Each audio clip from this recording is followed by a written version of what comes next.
tetap dapat melihat kebaikan Tuhan.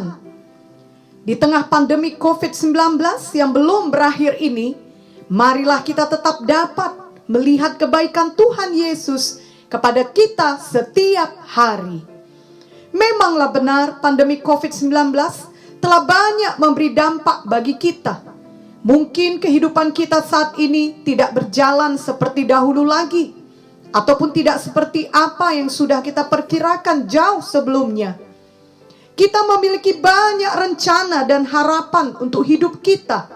Tetapi pandemi COVID-19 dengan semua dampaknya membuat hal itu semuanya tidak terjadi. Kerap kali ketika harapan kita tidak juga menjadi kenyataan, maka kekecewaan datang, kekhawatiran datang, bahkan depresi juga datang menimpa kita. Ketika semua hal negatif itu datang, kita perlu terus-menerus mengingatkan diri kita akan kebaikan Tuhan yang jauh lebih besar daripada semuanya itu. Kebaikan Tuhan tiada hentinya dalam hidup kita anak-anaknya. Mazmur 103 ayat 2 berkata, "Janganlah lupakan segala kebaikannya." Marilah kita terus belajar setiap hari untuk tidak begitu mudah melupakan semua pekerjaan tangan Tuhan yang ajaib. Sebaliknya, marilah kita senantiasa mengingat kebaikannya yang tidak terbatas. Pada ayat selanjutnya dalam Mazmur 103 tersebut dituliskan juga beberapa kebaikan Tuhan yang perlu selalu kita ingat dan syukuri. Mari kita membaca Mazmur 103 ayat 3 sampai 5. Dia yang mengampuni segala kesalahanmu, yang menyembuhkan segala penyakitmu. Dia yang menebus hidupmu dari lubang kubur, yang memahkotai engkau dengan kasih setia dan rahmat. Dia yang memuaskan hasratmu dengan kebaikan, sehingga masa mudamu menjadi baru seperti pada burung Raja Wali. Tidak ada kebaikan lebih besar yang dapat kita terima selain daripada semua kesalahan kita diampuni Tuhan. Itu adalah kebaikan terbesar, bahkan mujizat terbesar dalam hidup ini. Namun sayangnya, kerap kali kita melupakan hal tersebut. Tuhan Yesus menyerahkan nyawanya. Ia mati di kayu salib untuk menebus kita dari semua dosa kita. Ia Tuhan yang menyelamatkan kita. Ia mengampuni semua kesalahan kita, bukan sebahagian, namun semuanya. Selain itu, Tuhan juga menyembuhkan segala penyakit kita. Yesaya 53:5 berkata, "Tetapi dia tertikam oleh karena pemberontakan kita, dia diremukkan oleh karena kejahatan kita. Ganjaran yang mendatangkan keselamatan bagi kita ditimpakan kepadanya, dan oleh bilur-bilurnya kita menjadi sembuh." Ayat ini jelas berkata, oleh bilur-bilur Tuhan Yesus kita menjadi sembuh. Luar biasa kebaikan Tuhan dalam hidup kita. Sayangnya setan tidak mau kita mengingat hal ini dan kemudian bersuka cita dalam hidup kita. Sebaliknya, setan mau kita khawatir, mengeluh, bersungut-sungut, bersedih, bahkan depresi melihat semua persoalan kehidupan yang kita alami. Biarlah kita tetap dapat melihat kebaikan Tuhan dalam hidup kita. Jangan biarkan kegelapan dari persoalan kehidupan membutakan kita dari semua kebaikan Tuhan yang tidak pernah meninggalkan kita. Sama seperti kegelapan dari lampu yang padam dapat membuat kita tidak dapat melihat lagi barang-barang yang ada dalam ruangan tersebut. Padahal sebenarnya semua barang itu tetaplah ada di sana. Hanya saja kita tidak dapat melihatnya karena lampunya padam. Itulah yang diinginkan setan, agar kita tertipu sehingga tidak dapat melihat lagi betapa banyaknya kebaikan Tuhan di sekeliling kita. Janganlah kita mengikuti tipu daya setan. Sebaliknya, marilah kita selalu mengingat kebaikan Tuhan dan tidak pernah melupakannya setiap hari. Filipi 4 ayat 13 berkata, segala perkara dapat kutanggung di dalam Dia yang memberi kekuatan kepadaku. Seberat apapun kehidupan kita, ada Tuhan yang memberi kekuatan kepada kita setiap hari. Amin. Ada kisah mengenai seorang gadis kecil yang orang tuanya sudah dipanggil Tuhan. Ia menjadi anak yatim dan ia kemudian harus tinggal dengan bibinya yang selalu marah-marah. Namun sebelum orang tuanya dipanggil Tuhan, ia telah dididik orang tuanya di dalam firman Tuhan. Setiap pagi dia memulai harinya dengan doa dan firman. Dia mempunyai persekutuan pribadi dengan Tuhan. Dan anak gadis kecil ini tetap hidup bersuka cita setiap hari. Lalu suatu hari menjelang Natal, dia berdoa untuk keinginan hatinya, yakni supaya pada hari Natal dia mendapat hadiah boneka dari organisasi amal yang selama ini menolong dia.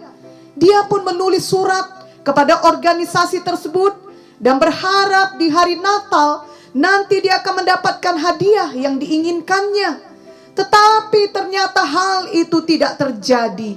Doanya sepertinya tidak dijawab Tuhan, karena kiriman pos yang datang untuknya justru adalah sebuah tongkat untuk orang sakit.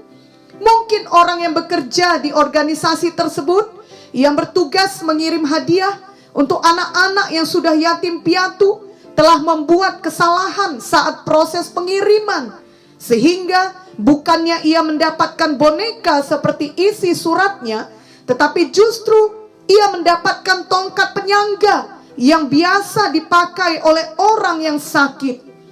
Bibinya yang melihat hal tersebut kemudian berkata kepadanya, kali ini engkau pasti sedih karena tidak ada boneka, tetapi tongkat orang sakit menjadi hadiahmu. Namun dia tetap bersuka cita. Ia bahkan bersorak, haleluya. Sehingga bibinya menjadi sangat heran dan bertanya, kenapa dia tetap bersuka cita padahal dia tidak mendapat boneka. Anak gadis kecil ini kemudian menjelaskan bahwa dia bersuka cita dan bersyukur karena tongkat itu menyadarkannya bahwa dia mempunyai tubuh yang sehat, kakinya tidak lumpuh, dia dapat berjalan dengan baik, dan dia tidak perlu memakai tongkat seperti itu.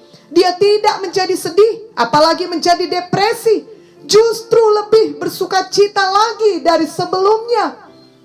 Kita semua dapat meneladani sikap anak gadis kecil ini.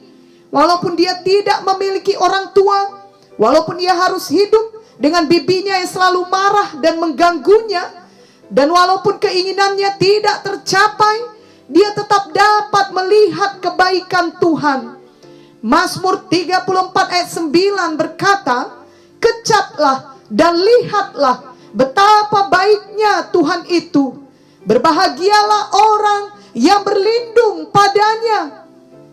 Biarlah tiap pagi di saat kita bangun, kita tetap dapat melihat semua kebaikan Tuhan di dalam hidup kita. Kemudian ada pula satu cerita tentang seorang pria yang mengalami depresi. Ia begitu tertekan dan sedih karena merasa hidupnya gagal. Ia tidak menyukai kehidupannya yang sekarang dan merasa semua cita-citanya tidak ada yang kesampaian. Lalu ia pun menjumpai pendetanya dan mulai mengeluhkan semua hal buruk yang menimpa dirinya sehingga ia depresi. Dengan bijaksana pendeta itu berkata, sekarang mari kita ambil sebuah kertas dan cobalah tuliskan hal-hal yang baik yang kau miliki dalam hidupmu. Pria itu berkata, aku tidak memiliki satupun hal baik yang bisa kutulis di kertas itu. Maka pendeta itu menjawabnya, aku turut berduka cita mendengar kau telah dipecat dari pekerjaanmu. Pria itu menjadi heran dan membalas, aku tidak dipecat. Siapa yang telah memberitahukan hal aneh seperti itu kepada Anda? Pendeta itu tidak menjawab, melainkan mulai menulis poin pertama di kertas tadi yang isinya, "Saya bersyukur saya mempunyai pekerjaan." Lalu pendeta itu mulai berkata lagi, "Saya turut berduka cita mendengar rumahmu telah habis dilalap api." Pria itu menjadi semakin heran dan berkata, "Itu tidak benar sama sekali, rumahku tidak kebakaran." Pendeta ini pun mulai menulis poin kedua di kertas tadi, "Saya bersyukur memiliki rumah tempat tinggal." Dan pendeta tersebut berkata lagi, "Saya turut berduka cita mendengar istrimu sudah dipanggil Tuhan." Pria ini pun benar-benar menjadi terkejut dan berkata, "Istri saya sehat dan ia sedang di rumah saat ini."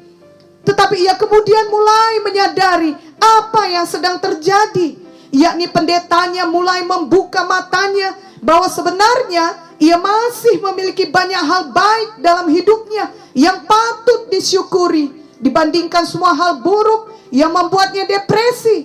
Maka ia pun berkata, "Berikan kertas itu kepadaku, aku sudah mengerti sekarang." Pria ini mulai menulis dengan sungguh-sungguh poin demi poin di atas kertas itu. Dan ketika ia selesai, ia tidak lagi depresi. Tadinya ia datang menjumpai pendetanya dengan sangat tertekan, namun sekarang ia pulang dengan semangat yang baru. Tidak dapat dipungkiri bahwa bagi setiap orang ada saat-saat di mana kesedihan, kekhawatiran, bahkan depresi dapat menyerang sedemikian hebatnya. Namun ketika hal seperti itu terjadi kepada kita, kita tidak perlu tetap tinggal di sana. Kita dapat bangkit dari kesedihan, kekhawatiran, bahkan depresi tersebut, dan kembali bersukacita dan bersemangat di dalam hidup kita. Ketika kita mau melihat kebaikan Tuhan yang melimpah di dalam hidup kita. Janganlah merasa tertuduh jika sebagai anak Tuhan kita pernah merasa sangat tertekan, bahkan depresi. Tokoh Alkitab yang luar biasa juga pernah mengalami depresi. Misalnya Ayub, ketika ia mengalami depresi, ia mengutuki hari kelahirannya. Ayub 3 ayat 1-4 menuliskan, sesudah itu Ayub membuka mulutnya dan mengutuki hari kelahirannya. Maka berbicaralah Ayub, "Biarlah hilang lenyap hari kelahiranku, dan malam yang mengatakan seorang anak laki-laki telah ada dalam kandungan. Biarlah hari itu menjadi kegelapan, janganlah kiranya Allah yang di atas menghiraukannya, dan janganlah cahaya terang menyinarinya." Elia, seorang nabi yang luar biasa, juga pernah mengalami tekanan yang sangat berat, sampai ia menyerukan doa yang mengasihani diri sendiri, yakni ia ingin Tuhan mengambil nyawanya. 1 Raja-Raja 19 ayat 4 menuliskan, "Tetapi ia sendiri masuk ke padang gurun sehari perjalanan jauhnya, lalu duduk di bawah sebuah pohon arar. Kemudian ia ingin mati, katanya, 'Cukuplah itu. Sekarang ya Tuhan, ambillah nyawaku, sebab aku ini tidak lebih baik daripada nenek moyangku.'" Kita tahu bahwa kemudian baik Ayub maupun Elia, keduanya keluar sebagai pemenang. Mereka tidak terus merasa sedih, tertekan, dan depresi. Mereka akhirnya berjumpa dengan Tuhan. Tuhan memberikan firman-Nya kepada mereka, dan mereka mempercayai firman Tuhan.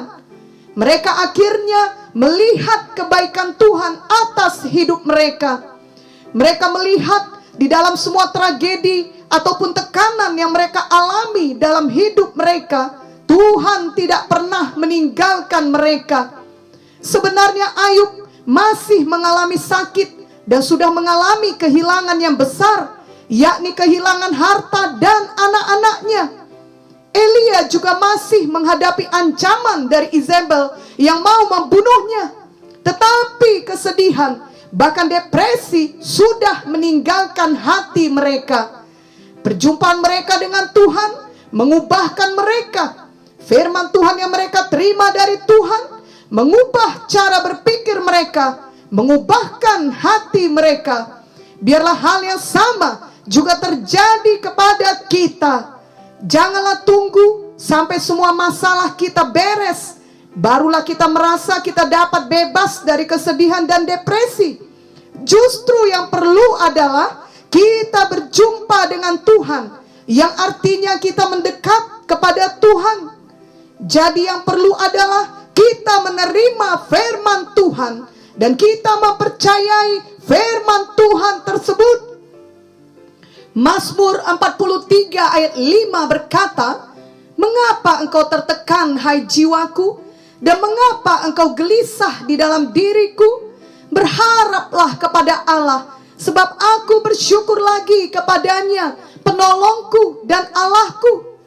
Jadi janganlah kita mau terus tertekan oleh semua permasalahan kita. Justru marilah kita berharap kepada Tuhan.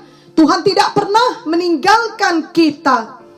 Selanjutnya Yohanes 14 ayat 27 berkata, "Damai sejahtera kutinggalkan bagimu, damai sejahteraku kuberikan kepadamu, dan apa yang kuberikan tidak seperti yang diberikan oleh dunia kepadamu. Janganlah gelisah dan gentar hatimu."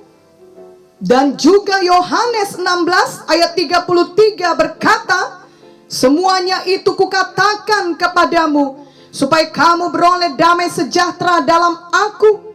Dalam dunia kamu menderita penganiayaan, tetapi kuatkanlah hatimu, aku telah mengalahkan dunia." Jelaslah bahwa Tuhan telah menyediakan damai sejahteranya kepada kita. Dan ini pun termasuk kebaikan Tuhan bagi kita. Damai sejahteranya tersedia bagi kita dalam segala keadaan, termasuk ketika kita menderita penganiayaan sekalipun. Marilah kita tetap mengingat kebaikan Tuhan ini dan benar-benar menerima damai sejahteranya setiap hari dalam kehidupan kita. Bahkan marilah kita kemudian menolong orang lain lagi untuk juga ikut melihat kebaikan Tuhan di dalam hidup mereka. Jadi janganlah kita pernah melupakan kebaikan Tuhan. Dialah yang mengampuni segala kesalahan kita, yang menyembuhkan segala penyakit kita. Amin dan amin.